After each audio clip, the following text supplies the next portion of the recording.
네, 다들 커피 한 잔씩 하고 오셨나요? 저작권 교육을 이제 시작할 텐데요. 저작권 교육은 온라인 미디어 예술활동 지원 아트 체인지업 사업을 운영하는 분들이라면 필수로 이수해야 하는 교육입니다. 이수 확인을 위해서 댓글창에 소속, 성함, 휴대폰 뒷자리, 네 자리를 댓글로 남겨주시면 저희가 이수 확인을 진행하도록 하겠습니다. 그럼 지금부터 법무법인 지평의 최승수 변호사님을 모시고 강의를 들어보도록 하겠습니다. 박수로 맞이해 주세요. 박수 소리가 안 들리는데요. 지금 방송 나가고 있는 거죠? 저는 아트 체인지업 사업 참여자를 위한 저작권법 강의를 위해서 온 최승수 변호사라고 합니다. 아트 체인지업 사업을 통해서 얻는 결과물은 대부분 다 콘텐츠입니다. 네, 콘텐츠는 기본적으로 표현 형식이나 장르 불문하고 기본적으로 저작권으로 보호될 수 있는 저작물로서의 그런 성질을 갖고 있는데, 완성된 콘텐츠를 어떤 방식으로 상업화해서 돈을 벌거나 또는 보호를 받는가의 문제도 중요하지만, 대부분의 콘텐츠 제작자들이 완벽한 의미로 본인이 100% 창작을 하는 것이 아니라 일종의 다른 소재를 바탕으로 해서 만들어지기 때문에 타인의 저작물을 바탕으로 해서 만들어진다는 점에 저작권을 공부할 필요가 있게 되는 겁니다. 왜냐하면 기본적으로 누구도 신이 아닌 다음에야 완벽한 의미의 처음부터 끝까지 1부터 100까지 다 새롭게 만들어내는 콘텐츠는 지구상에 존재하지 않습니다. 무언가 다른 소재로부터 따오거나 인용하거나 또는 영감을 받거나 또는 오마주를 얻거나 또는 패러디를 하거나 등등 움짜리든 영짜리든 이런 형식으로 타인 소유의 저작물을 바탕으로 해서 만들어진다는 겁니다. 그렇기 때문에 여러분들이 저작권 공부를 반드시 해야 된다는 겁니다. 그러면 먼저 약간 딱딱하긴 하지만 저작물이란 무엇인가를 우리가 공부를 해봐야 되는데, 저작물이라는 것은 인간의 사상 또는 감정을 표현한 창작물을 저작물이라고 합니다. 근데 그 결과물이 어떤 장르이든 어떤 형식이든지 간에 학문과 예술에 관한 것으로서 사람의 정신적 노력에서 얻어진 창작적 표현물이면 다 저작물이 되는 겁니다. 여기에서 세 가지 개념 요소를 추출할 수 있는데, 하나는 창작성이란 요건, 두 번째로는 인간의 사상의 감정이 들어가 있을 것, 세 번째는 표현될 것이라는 세 가지 요소가 공히 갖추어져야지만이 저작물이 되는 겁니다. 저작물이 되어야지만이 저작권으로 보호를 받는 거고요. 그러면 한 가지씩 살펴보겠습니다. 창작성이라는 요건이 필요한데, 이 창작성은 뭔가 수준 높은 굉장히 고도의 창작성을 얘기하는 것이 아니라 낮은 단계의 창작성, 즉 남의 것을 보고 베끼지 않았다는 정도의 소극적인 의미의 정도에 이르러도 창작성 요건을 갖췄다고 볼 수 있다는 겁니다. 그러니까 영어로 얘기하면 고도의 크리에이티비티가 아니라 남의 것을 베끼지 않았다는 오리지널리티 정도의 의미가 있다는 거예요. 그러니까 저작권법이 요구하는 창작성의 정도는 최소한의 정도면 충분하다. 그래서 예를 들어서 초등학생이나 유치원생의 조악한 그림 일기도 그게 미술 저작물로서 인정이 될 수 있다는 겁니다. 그러니까 그 초등학생의 그림 일기가 물론 어느 정도 무언가를 영감을 얻거나 모방을 하거나 그런 상황이라 하더라도 그 친구가 새로운 창작성을 부과를 하고 남의 것을 베끼지 않았다는 정도의 요건을 갖췄다 한다면 저작물이 된다는 겁니다. 제가 예를 들어보죠. 이번에 옆집 친구의 딸아이가 이번에 유치원생인데 그림학원에 가서 그림을 그려왔는데, 굉장히 뭐랄까요, 좀 참신하게 그 그림을 그린 거예요. 그래서 칭찬과 함께 제가 핸드폰으로 사진을 딱 찍었습니다. 찍어서 제가 개인 그 페이스북에 그 그림을 올리고, 옆집 딸아이가 미술 천재인 것 같다, 그림 보니까 너무 좋지 않나, 뭐 이런 식으로 글을 달아서 올렸습니다. 올렸는데 이 그림에 대해서 제 팔로워들이 이러저런 댓글을 달았는데 뭔가 좀 그게 뭐가 그 예술적이냐, 뭐가 천재냐, 뭐 이런 식으로 약간 비아냥거리는 그런 댓글이 달렸고, 제 팔로워 중에서는 그 아까 말한 제 친구도 팔로워였는데, 그걸 본 순간 그 딸아이의 아버지인 친구가 굉장히 기분 나빠했어요. 근데 그 아버지가 너무 화가 나서 변호사를 찾아갔습니다. 어떻게 하면 변호사님 이 문제를 풀 수 있을까요? 라고 물어봤을 때 놀랍게도 결론은 그 페이스북에 그 내 딸 아이의 그림 일기를 올린 그 사람을 상대로 저작권법 위반으로 형사고소를 제기할 수 있다라는 조언을 얻습니다.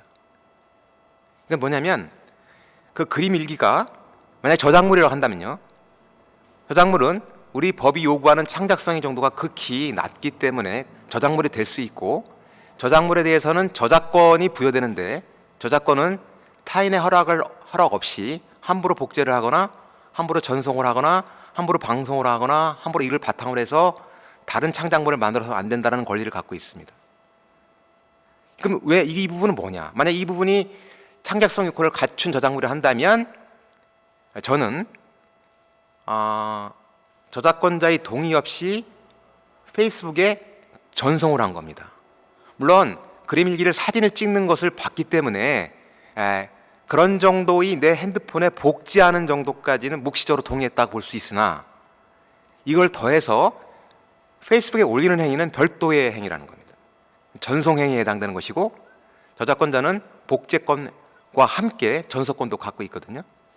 너가 핸드폰을 찍어서 너가 개인적으로 보관하는 것은 내가 동의를 했지만, 이것을 여러 사람이 볼 수 있는 페이스북에 공유할 거라고 생각을 못했다, 동의하지 않았다라고 한다면 전송권 침해가 되는 겁니다.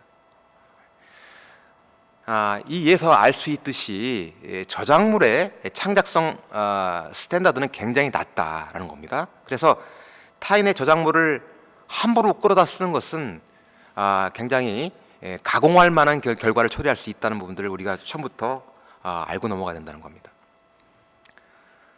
또 하나 짚고 넘어가야 할 창작성과 관련해서 2차적 저작물이라는 개념이 있습니다.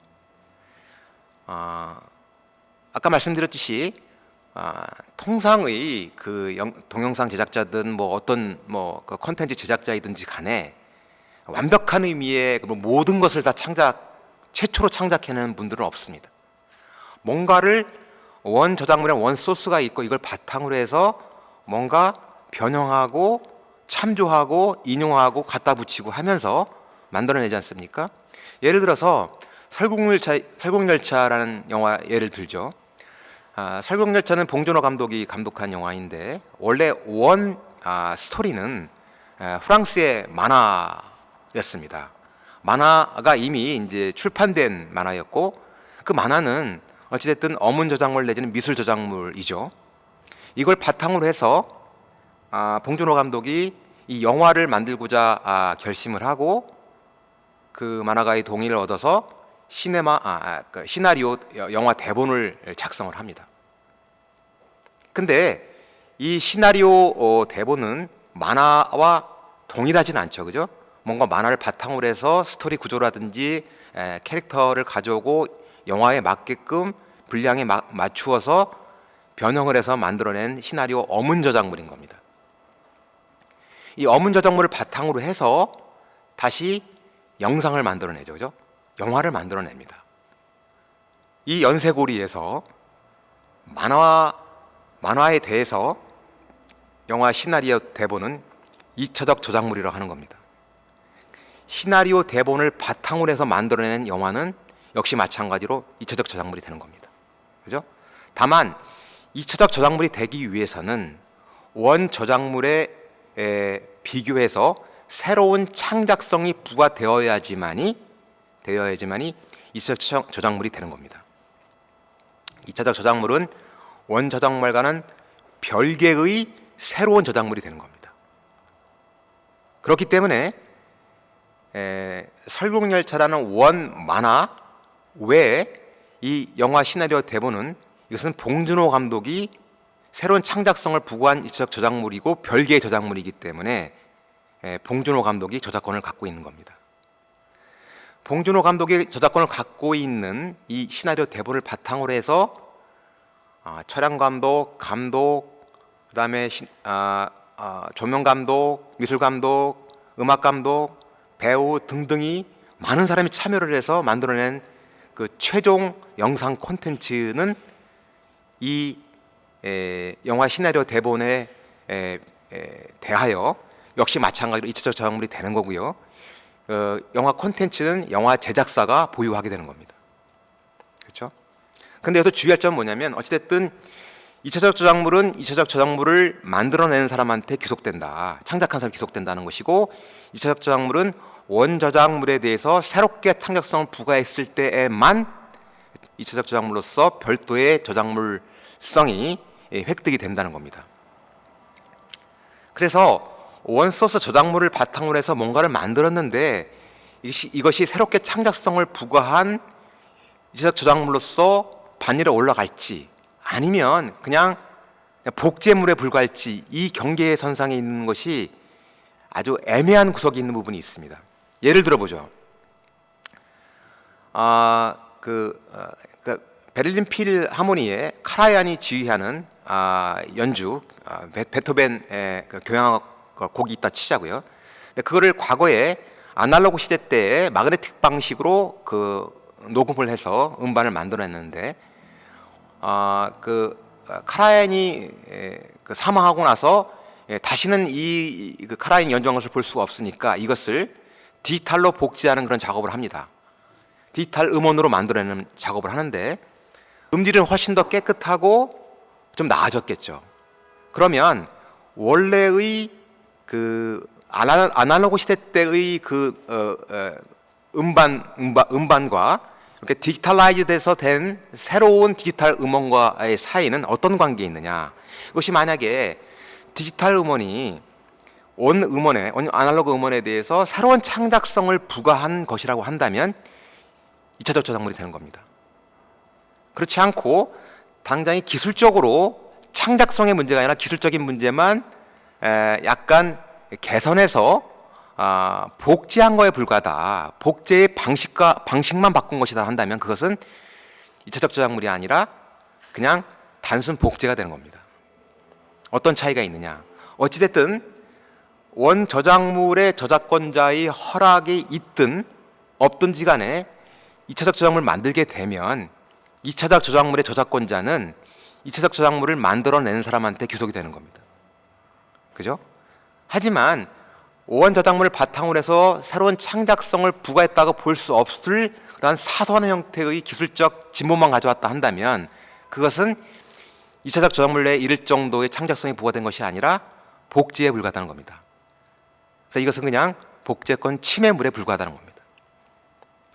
그래서 우리가 새로운 어떤 콘텐츠를 만들어내는데 기존의 콘텐츠를 바탕으로 해서 그냥 단순하게 그냥 따다가 쓰는 정도에 이르면 그것은 2차적 저작물이 되는 것이 아니라 그냥 복제에 불과하다는 겁니다. 그죠? 예. 창작성 문제와 관련해서 이 정도 설명을 드리고요. 창작성과 관련해서 하나 케이스를 소개를 해드리겠습니다. 구스타프 클림트 오스티아 미술 화가 아시죠? 생명의 나무라는 그 2차원적인 작품이 있었습니다. 근데 A라는 사람이 이것을 목판 액자를 생명의 나무를 그대로 목판 액자에 옮겨서 판매를 했습니다. 목판 액자예요. 이게 A입니다. 근데 이 목판 액자를 어떻게 만들었냐면 그 목판에 조각을 하고 음각을 하고 거기에 석고를 발라서 입체감을 주는 등 원래의 클림트 그림과는 구별될 수 있을 정도의 새로운 창작성을 부과했다라고 볼 수 있습니다. 그런데 이 A가 목판 액자를 만들어 가지고 히트를 치자 B가 얘가 거의 동일한 방식으로 생명의 나무 클림트를 중국에 수주를 줘서 싼 값으로 중국에서 들여옵니다. 그래서 여기서 A가 B를 상대로 소송을 냅니다. 저작권을 침해했다고. 이것은 클림트가 소송을 제기한 것이 아니라 A가 목판 액자를 최초에 만들어낸 그 사람이 그 목판액자 방식의 그 방식을 본뜬 B를 상대로 소송을 낸 것이고, A가 소송을 낸 그 청구 원인은 자기의 저작권을 침해했다라는 겁니다. 그죠? 그런데 미뤄 짐작컨대 A는 클림트로부터 동의를 받지 않고 목판의 액자를 만들었음이 분명합니다. 어찌됐든 클림트가 이 목판 액자의 존재를 모르고 있고 클림트가 문제 제기하지 않고 있는 한 A는 여전히 이 목판 액자에 대해서 저작권을 별도로 갖고 있느냐, 아니면 단순하게 클림트 그림의 복제품이냐에 따라서 A가 B를 상대로 소송을 제기할 수 있느냐 없느냐의 지위가 판가름 나는 겁니다. 이 사건에서 당연히 B의 항변은 뭐였냐면, 에이, 당신도 클림트 그림 그대로 뺏긴 거 아니냐, 나도 마찬가지로 클림트 그림 뺏긴 거다, 근데 당신이 무슨 권리로 나한테 소송을 제기를 하느냐 라고 문제 제기를 했겠죠. 근데 법원의 결론은 뭐였냐면 A는 새로운 창작자다라고 본 겁니다. 명화를 복제한 미술품이라 하더라도 새롭게 부과된 창작성을 갖췄다 한다면 이것은 소위 말하는 2차적 저작물로서 별도의 저작권을 갖게 된다는 겁니다. 판례의 워딩을 그대로 읽어보면 이렇습니다. 클림트의 생명의 나무는 노란색 내지는 황금색 바탕으로 나무와 땅을 갈색을 주된 색으로 하면서 유리, 산호, 보석 등으로 장식된 벽화이지만, 원고, 이건 A입니다. A의 작품은 목판에 조각을 하고 나무 부분에 석고를 발라서 입체감을 주는 등 원저작물, 즉 클림트 원래 그림과 구별될 수 있을 정도의 차별적인 새로운 창작성을 부과했다. 그렇기 때문에 이 목판 액자는 별도의 저작물이라고 본 겁니다. 이게 이제 그 클림트의 그 생명의 나무의 목판 액자입니다. 여러분 지금 인터넷에서 클림트의 생명의 나무 치면 이 목판 액자가 많이 팔리고 있습니다. 꽤 인기를 끌고 있는 아이템인가요? 그러니까 아마 B도 이것을 베껴가지고 싼 값으로 팔았겠죠. 아마 검색을 해보시면 가격도 천차만별일 거예요. 어쨌든 이 창작성의 요건, 원래 창작성 요건과 2차적 저작물의 창작성 요건은 이렇게 우리 법원이 확인을 해주고 있다는 부분들 우리가 알 수 있습니다. 두 번째 요건, 아까 말씀드린 저작물이라는 것은 인간의 사상과 감정을 표현한 창작물이라 했습니다. 두 번째 요소는 인간의 사상과 감정입니다. 인간의 사상과 감정이 들어가야 됩니다. 이걸 쉽게 설명해서 제 이 케이스를 설명을 드리는데요. 아프리카라든지 또는 정글 지역을 탐험하면서 사진을 찍는 사진 작가가 있었습니다. 그런데 저 보르네오 섬을 탐험을 하다가 사진을 찍으러 다니다가 우연히 거기서 오랑우탕을 만납니다. 근데 오랑우탕이 굉장히 짓궂었는데 순식간에 이 그 사진 작가의 카메라를 뺏어가지고 자기 얼굴에 비춰보면서 자동 셔터를 눌렀어요. 촥 찍혔겠죠. 찍혔는데 그 중에 사진 한두 개가 굉장히 사진이 잘 나온 겁니다. 우연히도 굉장히 빛이라든지 셔터의 속도라든지 구도라든지 인물의 어떤 그런 실감나는 표정이나 이런 부분들이 너무 잘 맞아 떨어져서 굉장히 재미있는 원숭이 오랑우탕 사진이 나온 거예요. 그래서 이 사진 작가가 이 사진 잡지에 올렸고 이 사진이 꽤 인기를 끌었습니다. 그래서 이름도 나루토라는 이름을 붙여가지고 굉장히 인기를 끌었고 이 사진과 관련해서 이 작가도 일정한 돈을 벌었겠죠. 그러면 이 사진을 원숭이 나루토 사진을 사진 저작물이 될 수 있다고 보여지는데, 이 원숭이 나루토 사진을 만약에 제가 인터넷에서 다운로드를 받아가지고 내 홈페이지에 올린다라고 한다면 저작권 침해가 될까요? 저작권 침해가 되기 위해서는 기본적으로 그 원숭이 나루토 사진이 저작물성이 있어야 되는 겁니다. 근데 이것은 누가 만들어낸 겁니까? 누가 찍은 겁니까? 원숭이가 찍은 거잖아요. 인간의 사상과 감정이 들어간 게 아닙니다. 우연치 않게 원숭이가 찍어낸 그 결과물인 거죠. 근데 이것은 저작물이 아닌 겁니다. 극단적으로 이것은 저작권 침해가 아닌 겁니다. 적어도 저작권법 위반으로 사진작가한테 피소당할 염려는 없다는 겁니다. 그 다음에 또 설명을 드릴 수 있는 게 뭐냐면 음란물입니다. 음란물도 일단 동영상인데 기본적으로 우리 형법은 음란물을 제작해서 인터넷에 올리거나 배포를 하게 되면 음란물 반포죄라는 그런 범죄 행위에 해당이 됩니다. 처벌을 하고 있습니다. 근데 그렇게 형사 처벌하는 것은 변론으로 이 음란물도 역시 인간의 삶과 감정을 표현한 창작물을 볼 수 있는 것이 아닌가? 라는 의문이 있을 수 있는 거잖아요. 근데 이 부분에 관해서는 우리 대법원이 음란물도 저작물이 된다라고 확인을 해줬습니다. 음란물 중에서 극도로 하드코어나 또는 청소년을 대상으로 한 그런 도저히 용납할 수 없는 그런 하드코어가 아닌 한 설사 음란물 반포죄로 처벌되는 그러한 콘텐츠를 하더라도 저작물로 되는데 하등 지장이 없다라고 판시를 한 것이에요.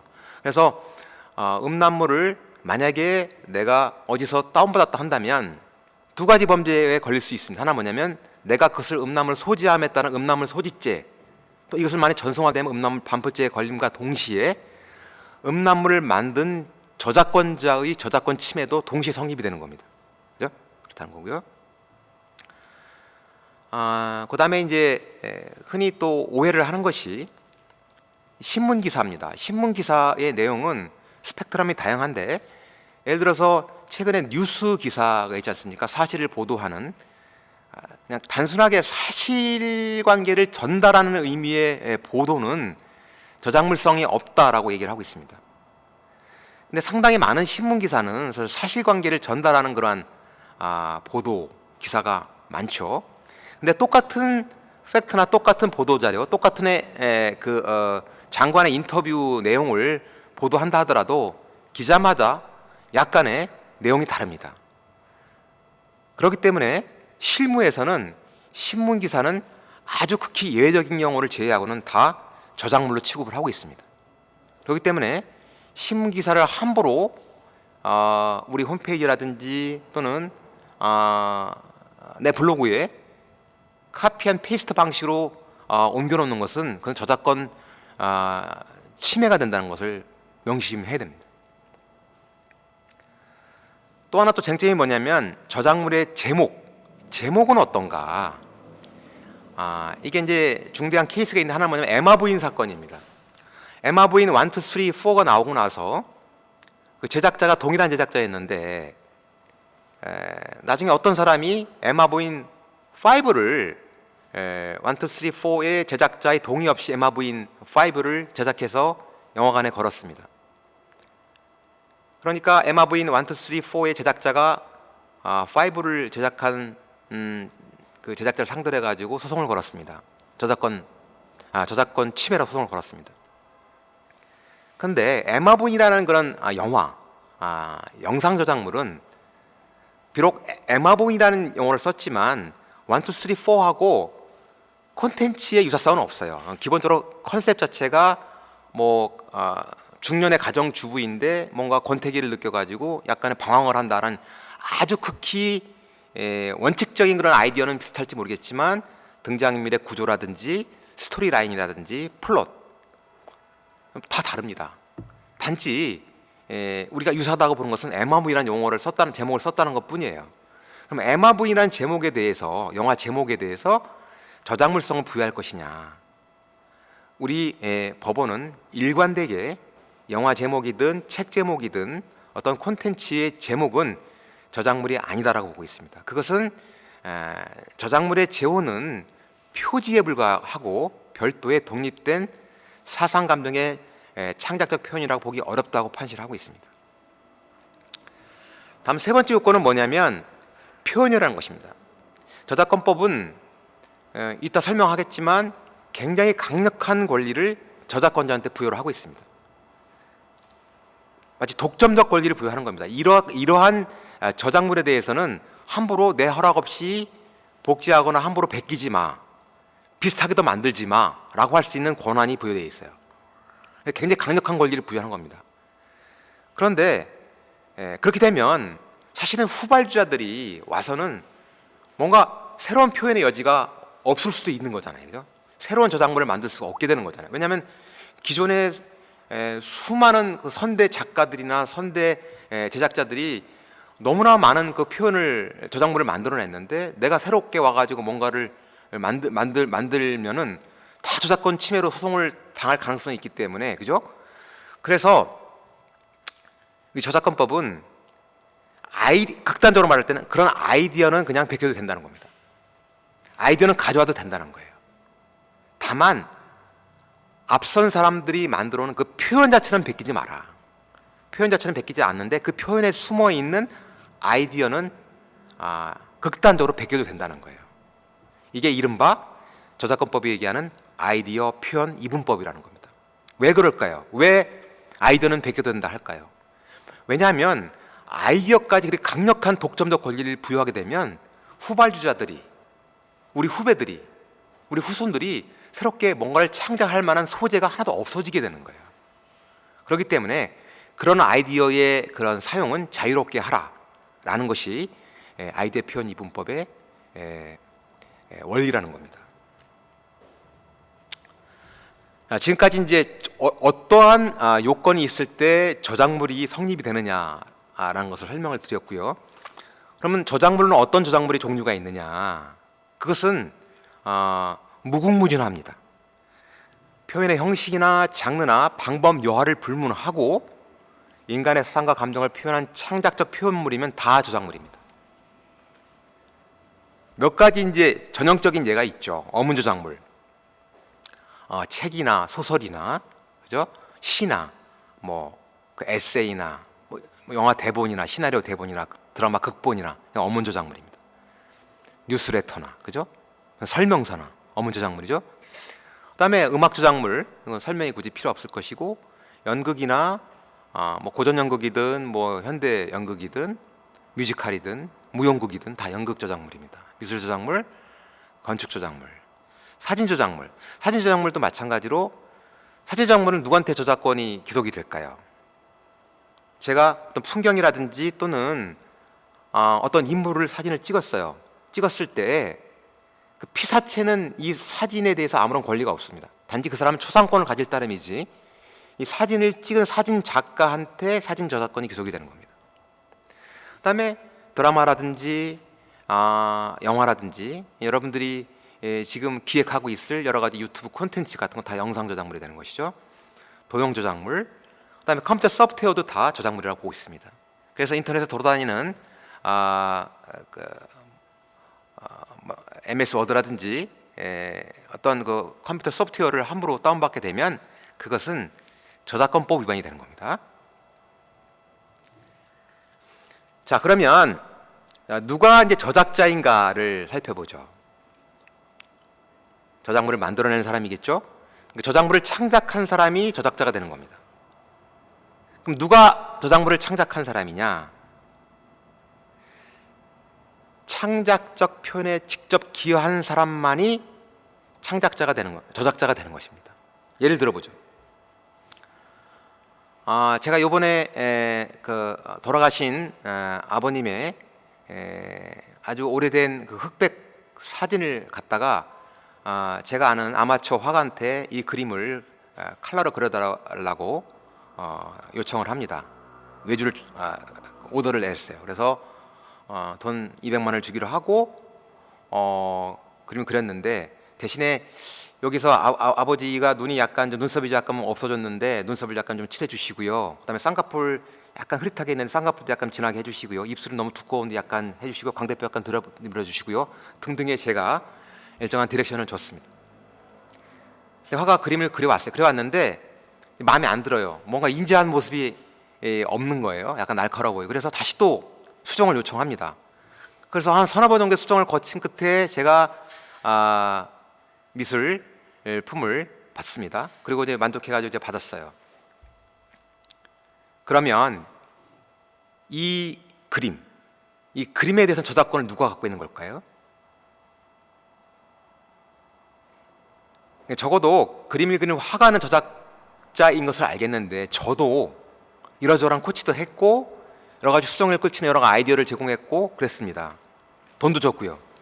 그럼 저는 적어도 공동저작권자는 아닐까요? 우리 저작권법은 철저한 원칙적으로 창작의 아이디어나 힌트를 제공한 것만 가지고서는 저작자의 반열에 오를 수가 없다는 겁니다. 창작을 의뢰하는 사람도 설사 돈을 줬다 하더라도 그것은 저작자의 반열에 오를 수가 없다는 거예요. 또 하나 예를 들죠. 과거에 이제 사랑은 비를 타고라는 그런 뮤지컬이 있었습니다. 이것은 설도윤 씨라고 국내 그 뮤지컬 1세대 분인데 그 전까지는 주로 이제 그 외국의 뮤지컬을 한국에 갖고 와서 번역한 그런 그 뮤지컬이 대부분이었어요. 근데 이분이 국내 최초로 국내 고유의 국내 뮤지컬을 국산 뮤지컬을 처음에 만들어낸 분이에요. 이분이 가장 경험도 많고 실력도 있고 또 여러 가지 능력도 탁월한 분이에요. 그래서 영국 에딘버러라든지 뉴욕 브로드웨이를 가서 이런 공부도 많이 하고 많이 그 식견을 쌓고 와서 한국에 와가지고 일종의 태스크포스를 만듭니다. 그래서 시나리오 작가, 그다음에 뭐 음악 감독, 미술 감독 등등을 모아서 우리 그 국산 뮤지컬을 만들자, 창작 뮤지컬을 만들자 해가지고 의기투합해서 뮤지컬을 만들었는데 그때 뮤지컬 대본을 만들 당시에 여러 가지 이제 회의를 했습니다. 작가들하고. 그러면서 설도훈 씨가 이러저러한 굉장히 창작적 아이디어를 많이 줘요. 그리고 일단 초고가 나왔을 때 이러저러한 수정 의견도 제시를 하고 해서 완성해서 성공을 했습니다. 사랑한 비를부터 성공을 했는데 그 이후에 그 작가하고 그 음악 감독하고 몇몇의 그 스태프들이 나가가지고 사랑한 비를 타고 2를 만들어서 공연을 한 거예요. 설도훈 씨가 굉장히 화가 났겠죠. 소송을 제기했습니다. 그 내 거 베낀 거니까 그 공연하지 말라 했는데 그러면 권리가 뭐냐? 내 저작권을 침해했다. 무슨 저작권? 대본 다 내가 만들어낸 것이고 다 뮤지컬 다 내가 만든 거야. 다 내가 한 거야 라고 한 거예요. 그럴까? 그럼 한 판 하나 따져봅시다. 그러면 뮤지컬의 경우에는 대본, 뭐 뒤에 무대 장치, 뭐 음악, 그다음에 뭐 여러 가지 그 미술, 의상, 분장 여러 가지 요소가 있는데 당신이 직접 한 게 뭐가 있습니까? 대본부터 예를 들어 봅시다. 대본 창작 과정에서 당신이 한 역할이 뭡니까? 이런 사실관계를 얘기를 했어요. 법원의 결론은 그 설 감독님은 대본의 저작자가 될 수가 없다는 겁니다. 그럼 누가 저작자냐? 당신은 아이디어를 제공한 자에 불과하시고 실제로 대본을 작성한 사람, 그 사람만이 대본의 유일한 저작자라고 본 겁니다. 이게 저작자를 결정하는 원칙입니다. 다만 실제 창작적 표현에 관여한 사람이 저작자가 된다는 원칙에 유일한 예외가 있는데 그게 뭐냐면 업무상 저작물이라는 겁니다. 예를 들어서 제가 이번에 이 무슨 홍보회사의 직원으로 취직을 했어요. 그리고 저는 미술을 전공했고 그래서 작품을 홍보 광고를 의뢰를 받으면 저는 거기서 그림 이미지를 만들어내는 그런 일을 합니다. 물론 당연히 월급 받고 있고요. 회사 정직원이고. 그러면 실제로 그 광고 홍보 이미지를 그린 사람, 창작적 표현에 기여한 사람이 저작자가 되는 거잖아요. 근데 이 사람은 이 광고회사, 홍보회사에 이 일을 하기 위해서 고용된 사람이잖아요. 그렇게 월급 받는 사람이고.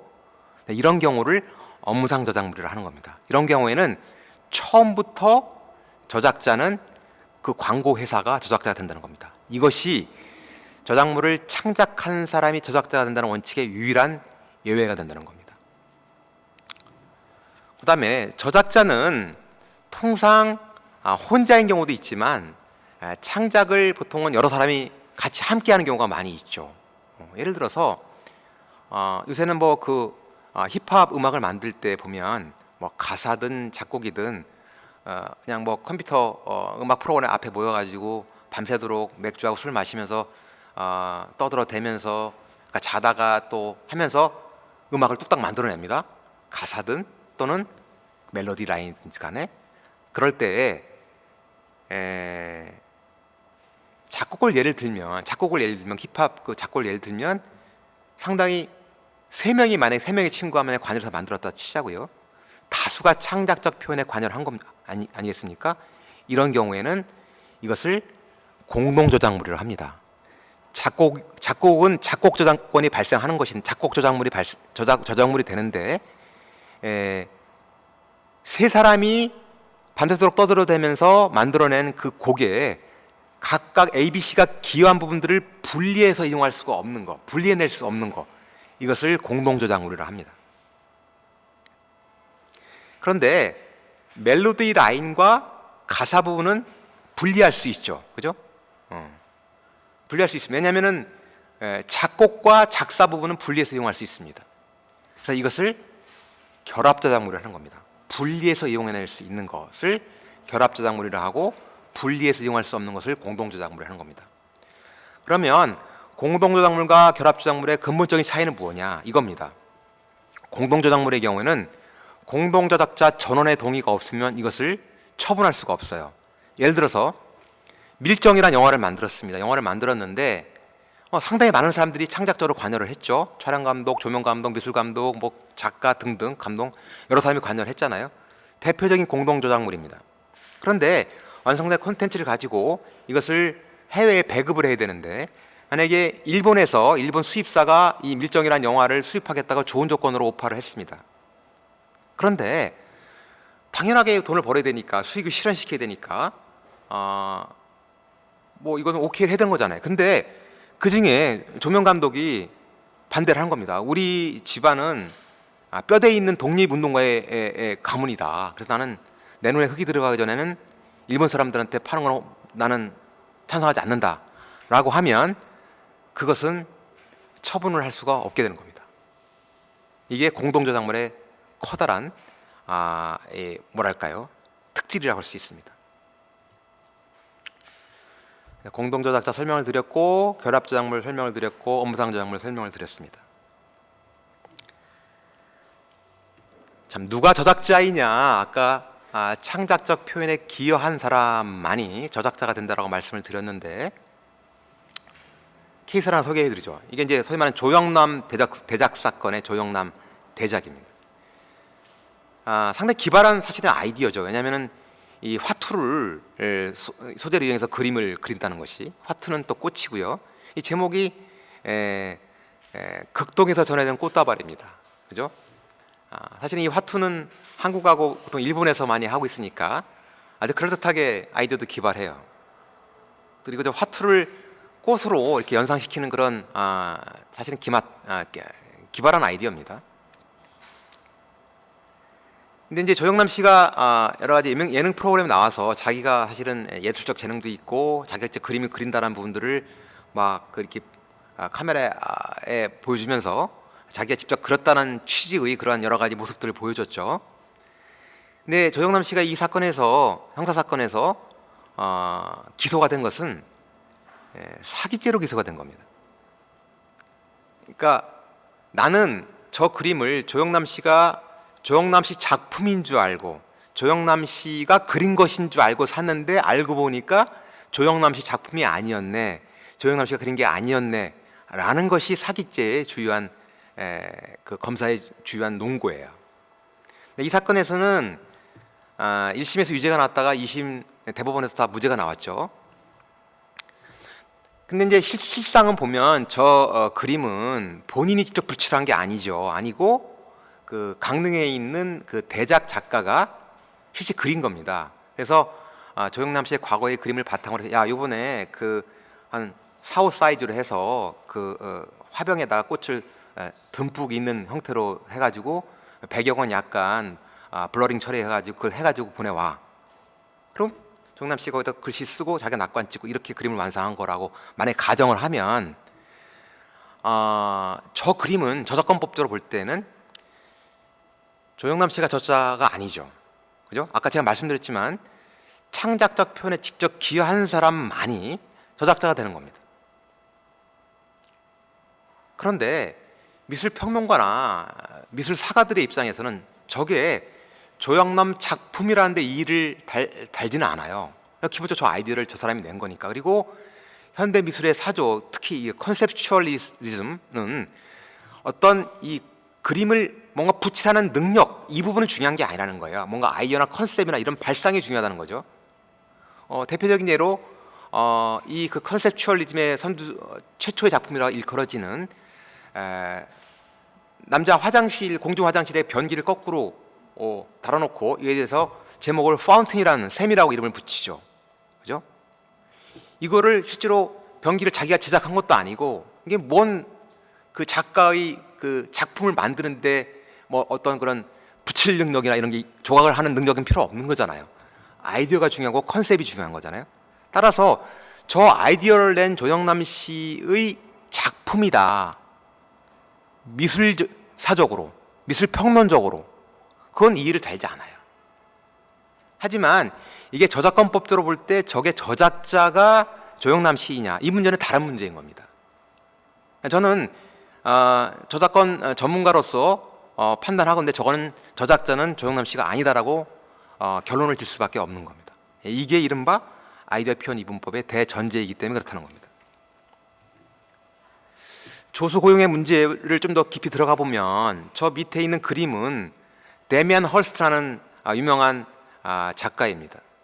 저 도트 컬러 도트 그림으로 유명한 사람인데 저 사람 돈을 굉장히 많이 법니다. 저 도트 그림이 엄청나게 비싸게 팔리고 있고 전 세계 미술관이나 소장자들이 계속 주문을 하고 있고 저 사람의 회사에는 100명이 넘는 그 조수들이 고용되어 있습니다. 그래서 이번에 뭐 저 브라질에 있는 상파울루에 있는 시립미술관에서 이번에 어떤 사이즈의 그림을 주문해 왔는데 주문 받아가지고 그 조수한테 시키면 자기는 그만입니다. 자기도 인터뷰하면서 저 내가 그리지 않는다라는 얘기를 공공연하게 해요. 그랬을 때 저 도트 저 그림은 저작자가 누구냐, 그죠? 이게 사실은 저러한 팝 아트라든지 그 컨셉추얼리즘에 있어서는 작품이 데미안 허스트의 작품이라는 데는 미술 평론적으로는 이의를 달지 않겠지만 저작권법적으로는 사실 굉장히 챌린징한 그런 이슈인 겁니다. 과거에 미국의 팝 아트의 선두주자인 앤디 워홀도 마찬가지로 원래의 그 흑백 사진을 가지고 갖다가 실크 스크린 방식으로 해가지고 컬러라이제이션 해가지고 작품을 만들어냈잖아요. 사실은 그 만들어낸 것은 굉장히 간단하죠. 본인이 직접 하지 않아도 되고 실제로 그 팩토리라는 그 자기 작업장에 있는 여러 조수들이 만들어낸 겁니다. 근데 저게 저작권법적으로 볼 때 누가 저작자이라는 문제를 제기하게 되면 간단치 않은 조영남 씨 대작 사건과 마찬가지로 간단치 않은 그런 이슈라는 겁니다. 다음은 누가 저작권자인가를 살펴보겠습니다. 결국은 원칙은 창작적 표현을 한 사람이 창작자가 되는 것이고 그 창작자가 저작자가 되는 것이고 저작자가 저작권자가 되는 것이 원칙입니다. 그죠? 뭐 이거는 간단한 흐름이죠. 근데 원칙적으로 저작자가 저작권자이지만 간혹가다 실제로 저작자가 저작권자가 아닌 경우도 있습니다. 예를 들어서 대중음악의 예를 들면 우리나라 대중음악 작사 작곡가의 한 90% 이상이 자신의 저작권을 한국음악저작권 협회라는 저작권 신탁단체에 신탁을 해놨습니다. 신탁이란 건 뭐냐면 권리를 양도하는 겁니다. 내 권리를 양도할 터이니 당신이 알아서 이걸 라이센싱 주고 돈을 벌어서 나한테 당신 수수료 떼거나 돈을 주쇼. 5년 동안. 이런 개념인 겁니다. 그래서 내가 이용자 입장에서 그 음악 저작물을 이용하기 위해서는 원래의 작사 작곡가를 찾아갈 필요가 없고 저작권이 이미 양도된 것이기 때문에 한시적으로 한국음악저작권 협회에 찾아가면 되는 겁니다. 그쪽과 협상을 벌이고 컨택하면 되는 거예요. 이런 경우가 있다는 겁니다. 그래서 저작자가 저작권자가 아닌 경우가 간혹가다 있다라는 말씀을 드린 거고요. 저작자 말고 저작 인접권이라는 말씀 들어보셨나요? 저작 인접권. 음악의 예를 들면 대중음악의 예를 들면 예를 들어서 BTS의 다이너마이트라는 곡이 있다고 치죠. 거기에서 음악 저작물은 작사와 작곡 부분만이 저작물입니다. 작사와 작곡 부분. 근데 이 작사 작곡은 뭔가 상당히 추상적이고 무체적인 그런 무형의 권리인 거예요. 근데 이것을 우리 소비자가, 이용자가 그것을 오감으로, 청감으로 듣기 위해서는 누군가가 이걸 전달을 해줘야 되는 거예요. 어떻게?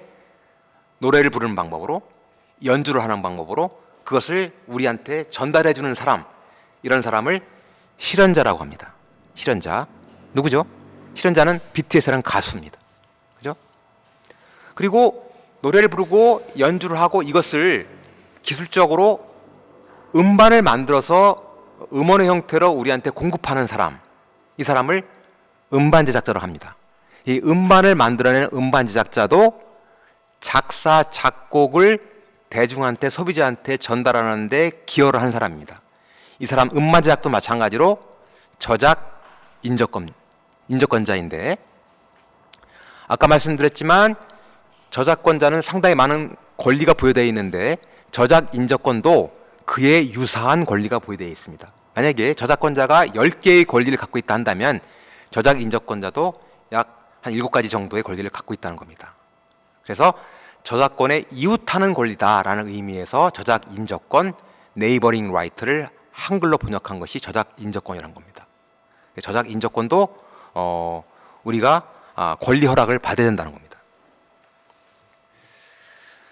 그래서 실현자, 음반 제작자가 대표적인 저작 인적권자입니다. 실현자는 저작물을 연기, 무용, 연주, 가창, 구연, 낭독, 그 밖에 예능적 방법으로 표현하거나 유사한 방법으로 실현하는 자. 예를 들어서 제가 박은서 씨의 소설을 되게 낭독을 합니다.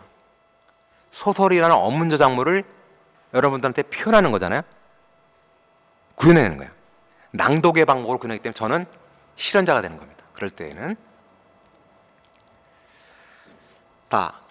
그러면 저작자까지 배웠어요. 저작물이 무엇이고 저작물의 종류가 무엇이고 있고 어떤 사람이 저작자가 되고, 그러면 저작자는 어떤 권리를 갖느냐. 제가 아까 계속 저작자는 굉장히 파워풀한 권리를 갖고 있다라는 그런 언급을 했는데, 저작권은 우선 창작과 동시에 발생합니다.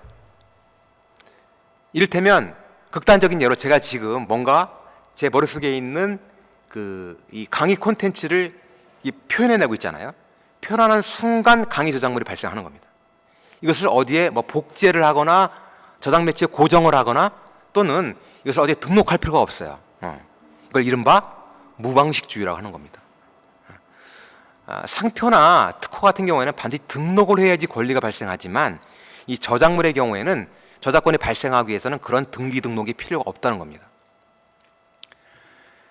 그리고 저작권은 굉장히 파워풀한 권리를 갖고 있다는 말씀을 드렸는데, 이거 이른바 물권적 권리라는 겁니다. 마치 부동산 소유권과 같이 강력한 권리를 갖고 있어요.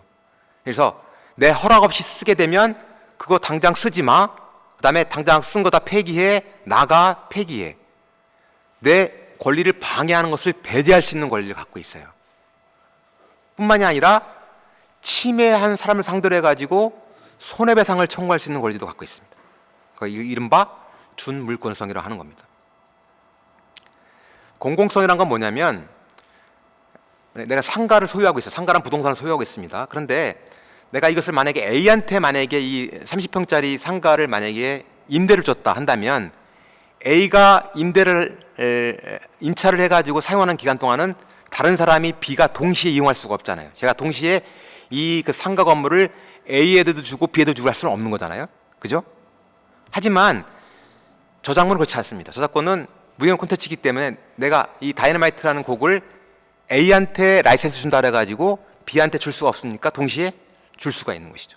그걸 이른바 비배제성이라는 그런 원칙입니다.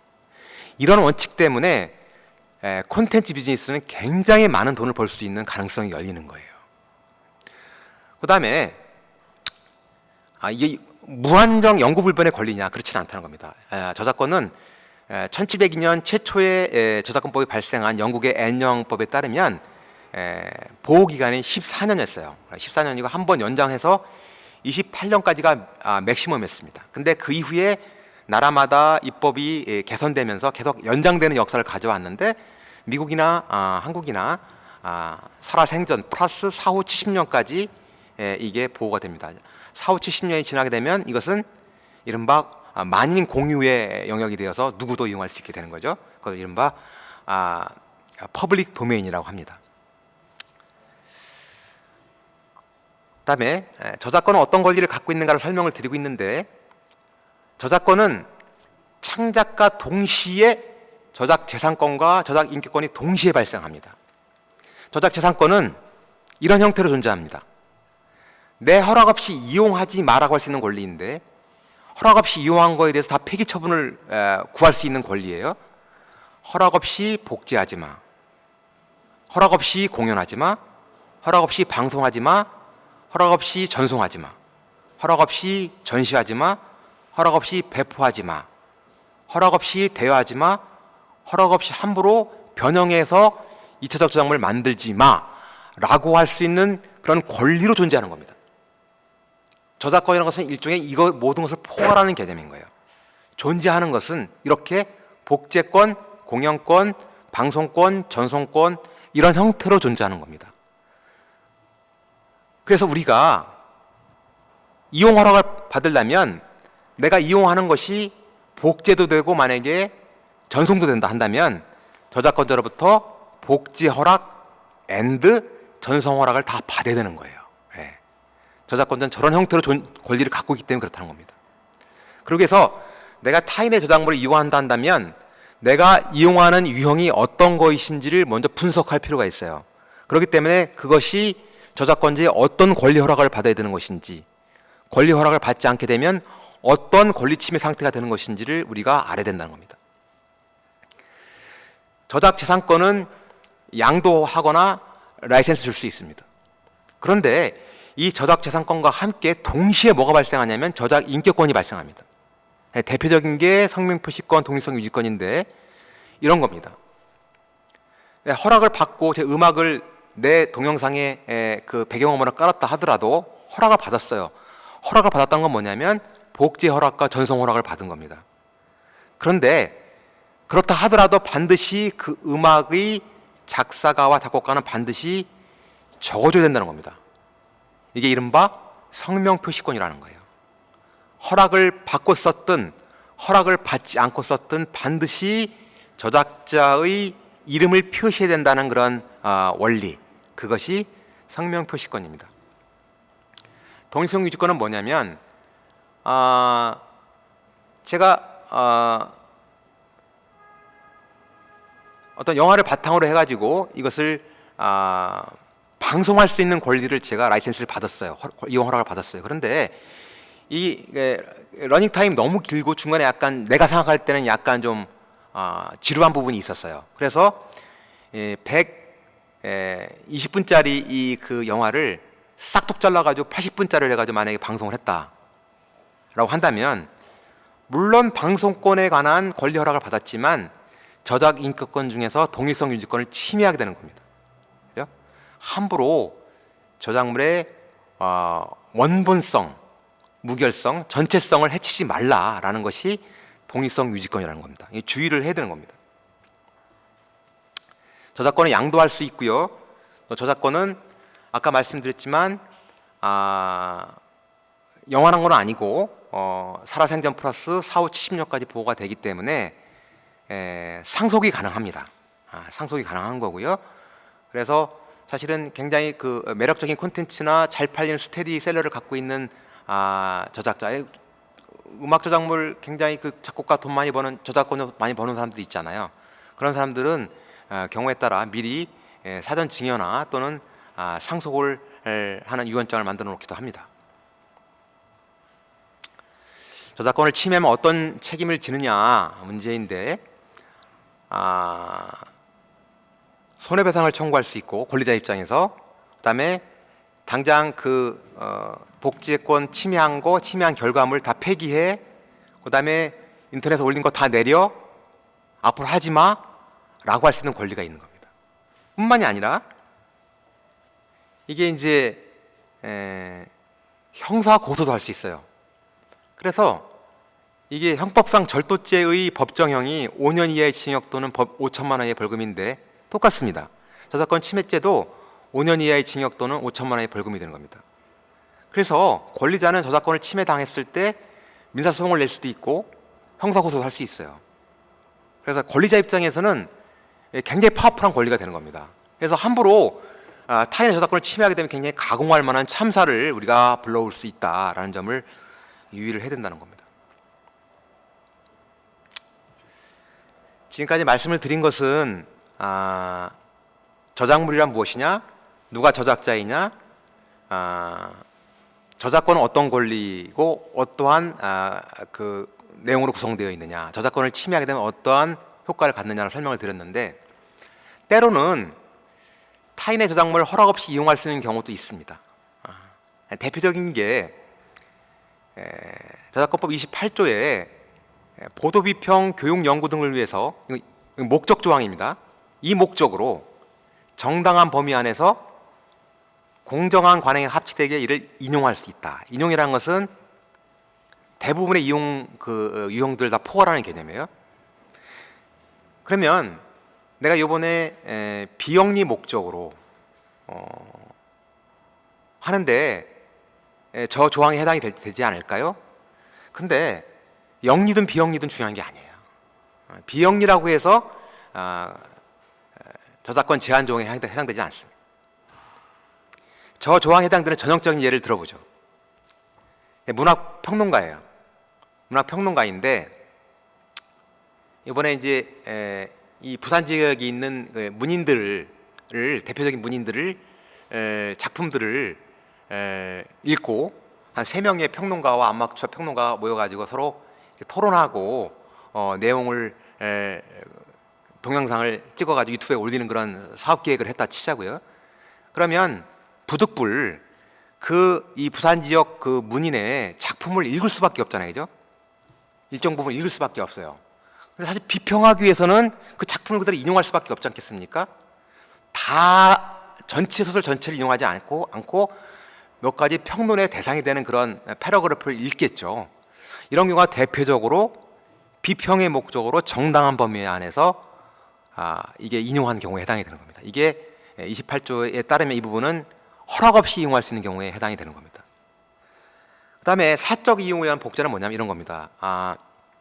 이번에 그 책을 샀는데 독서 모임이 있어요. 독서 모임이 있는데 그 중에 한 서너 페이지 정도를 독서 모임이 세미나가 한 5명 정도 모이는 독서 모임인데 그 해당되는 부분만 복사를 해서 나눠서 봤어요. 이런 정도의 복제만 해당되는 겁니다. 이 정도의 복제는 허용이 된다는 겁니다. 근데 다만 그 공중의 사용에 제공하기 위해서 설치된 복사하기 위한 복제는 그렇지 않다. 예를 들어서 뭐 킹코라든지 이러한 전문적인 복사점에서 하는 것은 이건 안 된다는 겁니다. 분량이 적다 하더라도. 그래서 사적을 이용한 복제도 이 부분도 한계가 있는 제한 조항이다 말씀을 드리고요.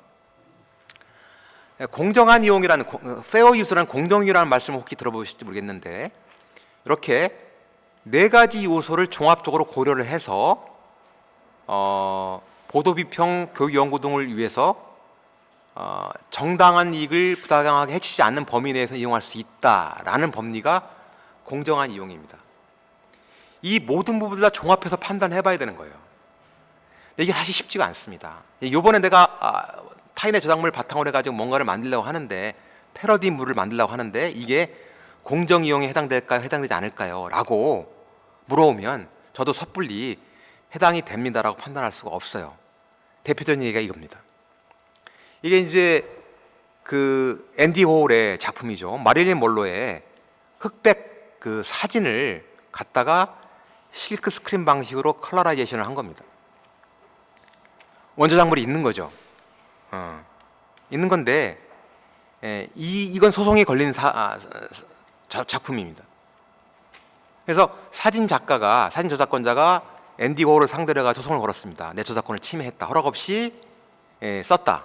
복제했다. 허락 없이 저작물을 작성했다라고 소송을 제기했는데 이 소송에서는 앤디 워홀 측이 이겼습니다. 공정 이용에 해당된다고 본 거예요. 그런데 이 예를 보죠. 왼쪽 거는 사진 작가가 밀림을 탐험하면서 찍은 일련의 원주민 사진 그 첩 중에 하나입니다. 사진 중에 하나입니다. 근데 오른쪽에 있는 것은 현대 화가가 저거를 약간의 그 덧칠을 해가지고 작품을 또 만들었죠. 이 사람도 마찬가지로 작품들 만들어가지고 전시를 했어요. 당연히 사진 작가는 저 미술 작가를 상대로 소송을 걸었겠죠. 미술 저작권 침해로, 사진 저작권 침해로 소송을 제기했는데, 이에 대해서 미술 작가는 공정이용에 해당된다라고 이제 항변을 했겠죠.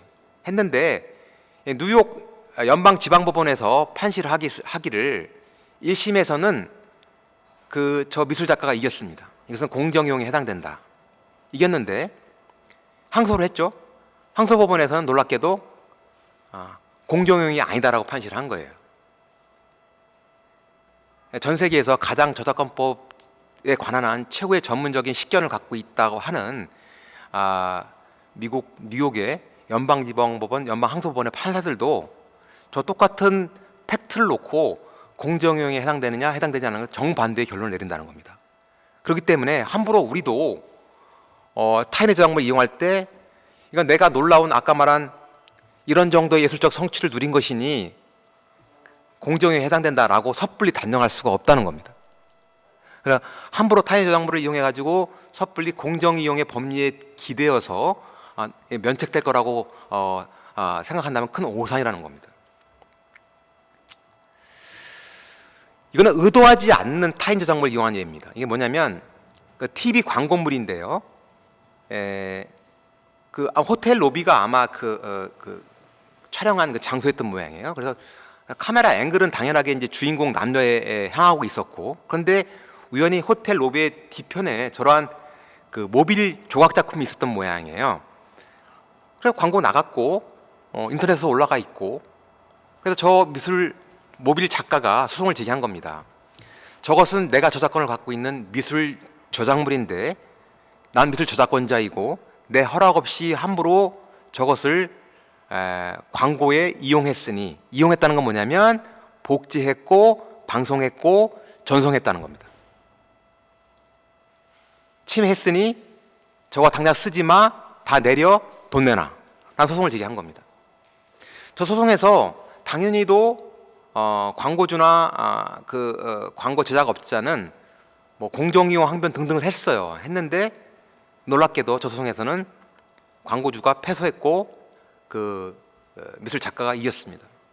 의도하지 않은 경우라 하더라도 저렇게 저작물을 이용하게 되는 상황이 발생할 수도 있고, 그런 극단적인 예가 이겁니다. 뭐냐면 화면 오른쪽에 있는 것이 행오버 2라는 영화, 미국 영화의 주인공입니다. 주인공 스틸컷 이미지인데 저 영화가 자그마치 1억 달러짜리 프로젝트였어요. 그래서 다 완성을 하고 이 개봉관 다 잡아놨습니다. 그래서 보름 후면 저게 이제 방영이 될 건데 이제 개봉을 앞두고 있는데 3,000개의 그런 개봉관을 잡아놓고 그리고 트레일러를 틀었습니다. 뭐 온라인이든 이고편을 틀었는데 놀랍게도 저에 대해서 영화 상영 금지 소송을 냈습니다. 누가 냈느냐? 타투이스트가 냈습니다. 마이크 타이슨, 저 왼쪽에 마이크 타이슨의 저 문신을 한 타투이스트였던 거예요. 저게 뭐냐? 저게 미술 저작물이다. 나는 미술 저작권자이다. 그러니까 너희들이 행오버 2의 저 주인공이 저걸 했으니 허락 없이 복제를 한 것이고, 허락 없이 영화 원판에 복제를 했고, 허락 없이 앞으로 상영할 것이니, 공연할 것이니 내 복제권, 공연권을 침해한 것이다 라고 소송을 제기한 거예요. 그러하니 미리 침해를 예방하기 위해서 저작권에 기해서 영화를 틀지 마라 라는 소송을 제기한 겁니다. 결론이 어떨까요? 저거는 판사가, 제가 아까 모두 처음에 말씀드렸지만 저작물의 창작성의 스탠다드가 높지가 않다, 창작성 있는 미술 저작물을 본 겁니다. 미술 저작물임이 분명해 보인다, 미술 저작권을 침해했다고 볼 가능성이 높다. 하지만 여기에서 이 영화 상영을 금지하게 되면 너무나 큰 손해가 발생하니 일단은 영화는 상영하게 하고 나중에 손해배상 소송을 통해서 돈을 주고 받으라 라고 해서 겨우 영화가 상영이 된 겁니다. 나중에 2차 플랫폼 시장이 있으니까 결국은 저 타투이스트하고 영화사 사이에, 배급사 사이에 합의를 받고, 합의금은 알려지지 않았지만 많은 사람들이 한 수백만 달러는 합의금으로 오갔을 것이다 라고 추측을 하고 있습니다. 엄청난 가공할 만한 그런 참사를 내는 거예요. 물론 저 영화를 만들 때 수많은 변호사들이 참여를 해서 저 부분도 다 스크린을 했음에도 불구하고 저걸 못 걸러낸 겁니다. 이렇게 콘텐츠를 만드는 데 있어서는 어떤 소재 콘텐츠가 의도적이든 의도적이지 않든 간에 사용될 수 있을 개연성이 상당히 높고 그것이 이러한 참사를 낳을 수도 있다는 부분들을 우리가 알아야 된다는 겁니다. 자, 여기까지가 제가 준비한 강의 콘텐츠의 전부입니다. 감사합니다. 질문을 받겠습니다. 질문을 해주셨네요. 첫 번째 질문이 영상 콘텐츠를 지원금을 받아서 제작하게 되면 영상 앞뒤에 모두 후원의 출처를 밝혀야 되나요? 이거는 저작권의 문제는 아닙니다. 저작권의 문제는 아니고 지원금을 받았으면 계약서에 지원금을 낸 사람이 우리가 후원했음을 반드시 밝혀라라고 계약서에 써 있으면 적어줘야 되겠죠, 그죠? 근데 계약법의 문제이지 저작권의 문제는 아닙니다. 왜냐하면 콘텐츠를 제작한 사람은 나이기 때문에 창작한 사람은 나이기 때문에 저작권자는 나인 거죠. 창작을 의뢰한 사람은 저작권자의 지위에 있는 건 아니에요. 성명 표시권의 문제는 아닌 겁니다. 다만 후원자의 입장에서 제작 지원자의 입장에서 이름을 반드시 밝혀라라고 만약에 지원 어느 옵션을 걸어놨으면 그에 따라서 이름을 적어주는 것은 다른 문제인 거죠. 그 다음에 다른 질문은 아트 체인지업 사업으로 영상을 제작해서 올렸는데 아마 유튜브에 올린 걸 예정한 것 같아요. 구글에서 저작권 소유자가 소유권을 주장해서 일부 국가에서 영상이 차단된다는 메일을 받았습니다. 그럼 영상은 삭제해야 되는 건가요? 좋은 질문이고요. 유튜브는 국가기관이 아니에요. 그죠? 사적인 플랫폼입니다. 그죠?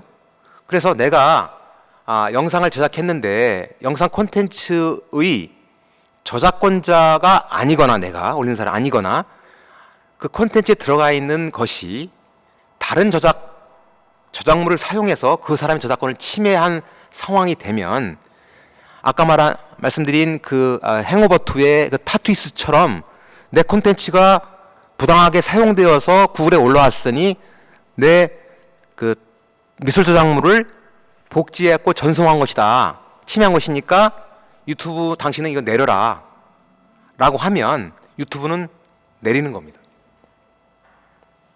왜냐면 유튜브가 그걸 내리지 않게 되면 나중에 그 타투이스트한테 저작권 침해 방조죄에 해당이 되는 거예요.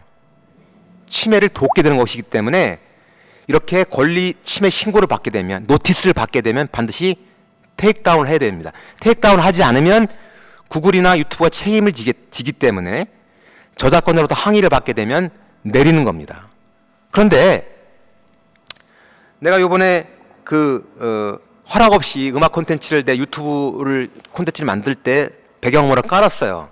깔았는데 이거 올렸어요. 올렸는데 유튜브에서 아무런 문제 제기를 안 받았는 모양이에요. 계속 나갑니다. 이건 뭐냐? 권리자가 문제 제기를 하지 않거나 아니면 유튜브가 스스로 콘텐츠 아이디라는 자체 테크놀로지가 있어요. 이 콘텐츠에 들어가 있는 원소재 콘텐츠의 저작권자를 차단하는 기술입니다. 차단해서 그 사람한테 적확하게 돈을 보상금을 지급을 하는 거예요. 음악 콘텐츠에 대해서 그 작곡가, 작사가, 그 다음에 가수, 연주자, 음원 제작자한테 돈을 싸주는 겁니다. 싸주니까 저작권자나 실현자, 음반 제작자가 문제 제기를 하지 않는 거예요. 그런 상황이 발생하게 되면 어찌됐든 그거는 계속 올린 상태로 나가게 되는 것이죠. 그죠? 근데 한국에서도 마찬가지로 권리자가 콘텐츠를 사용했으니 저거는 내려된다라고 주장을 하고 구글이 그걸 오케이를 하게 되면 내리게 되는 겁니다. 그죠? 그런 상황이 발생하는 거예요. 네. 다음 보시죠. 다음 질문은 무반주 상태에서 악기로 연주하면 저작권은 어떻게 되는지요? 피아노가 없는 상태에 내가 바이올린으로 연주하는 걸 예를 들죠. 그러면 바이올린 연주하는 건 어떤 작곡 코드가 있고, 그죠? 그걸 가지고 내가 이제 연주를 하는 거잖아요, 그죠? 그건 뭐냐면 작곡 저작물을 이용을 하는 겁니다. 작곡 저작물을 공연을 하는 거예요. 공연을 해서 이것을 영상에 담잖아요. 내 하드 드라이브에 그 작곡 저작물이 복제가 되는 거예요. 유튜브에 올린다?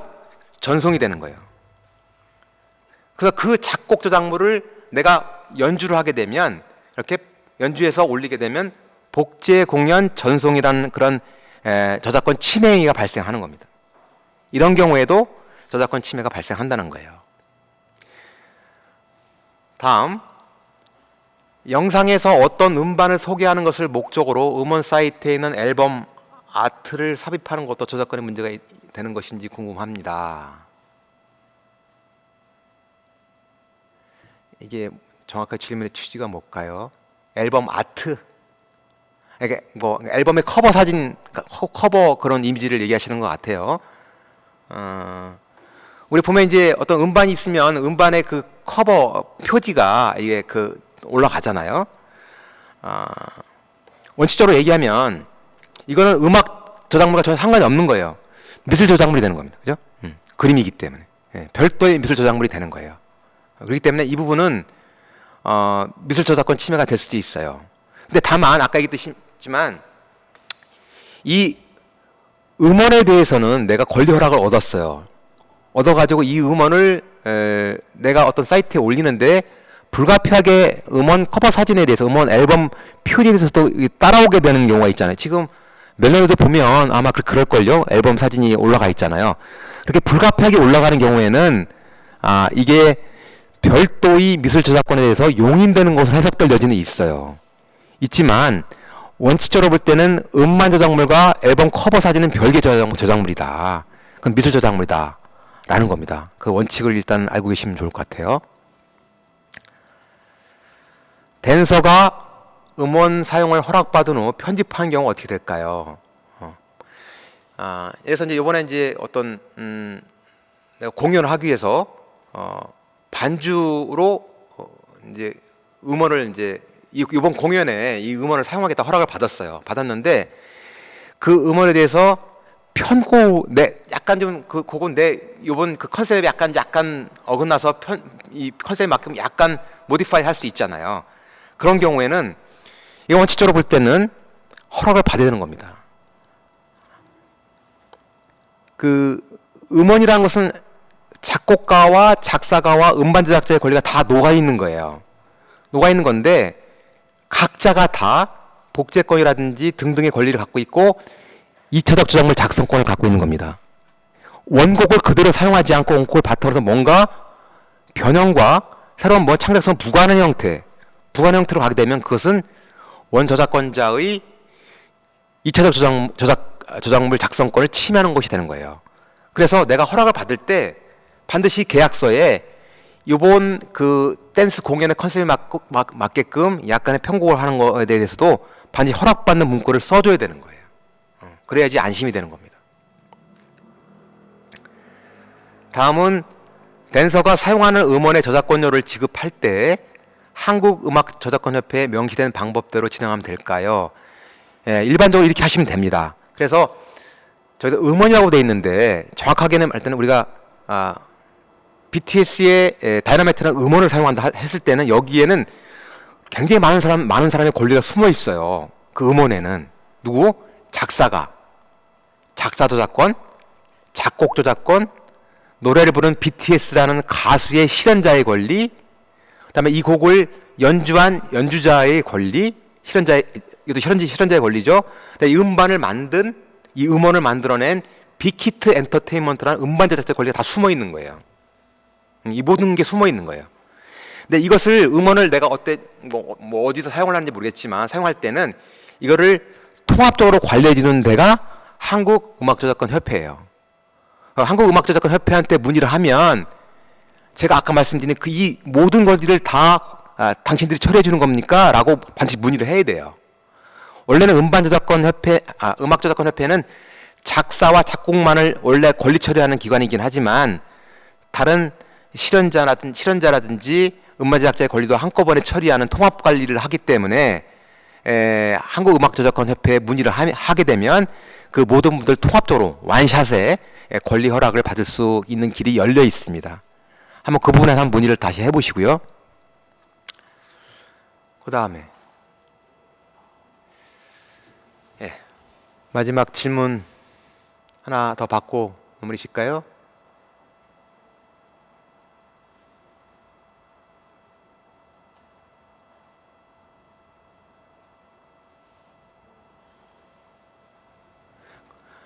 공연으로 해서 콘텐츠를 제작했는데 그 악보가 이미 저작 권리가 없는 악보인데 그 음원이 저작권이 걸린다고 유튜브에서 메일을 받으면 무시해도 되나요?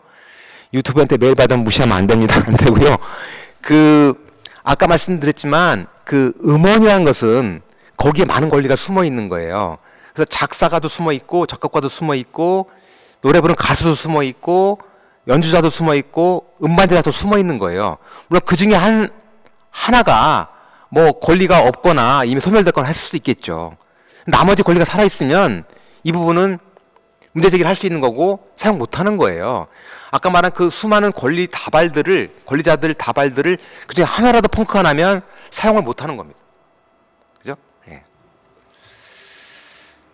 자, 여기까지가 제가 오늘 준비한 주어진 시간을 다 쓴 것 같습니다. 뭐 필요하면 더 질의를 받았으면 좋겠지만 제한된 시간 때문에 이 정도로 마무리 짓겠습니다. 네, 감사합니다. 이상입니다. 네, 잘 들으셨나요? 오늘 많은 내용들이 아마 나왔던 것 같은데 사실은 교육을 받아도 아마 질문들이 꼬리에 꼬리를 무는 것 같습니다. 그래서 추가적인 질의가 있다면 재단으로 또 전화를 주시면 저희가 답변을 드릴 수 있도록 하겠습니다. 오늘 설명회를 통해서 조금이나마 사업을 운영함에 있어서 어려웠던 부분이 좀 해소가 되셨길 바라겠는데요. 물론 저희가 대면으로 진행하는 게 아니기 때문에 아직도 답답한 점들이 많으실 거라고 생각을 합니다. 그래서 아직 해소 못한 궁금한 점들이 있다면 재단으로 또 연락 주시고요. 짧다면 짧고 길다면 길었던 시간 동안 교육에 참여해 주셔서 감사합니다. 그럼 저희는 다음에 또 뵙도록 하겠습니다. 감사합니다.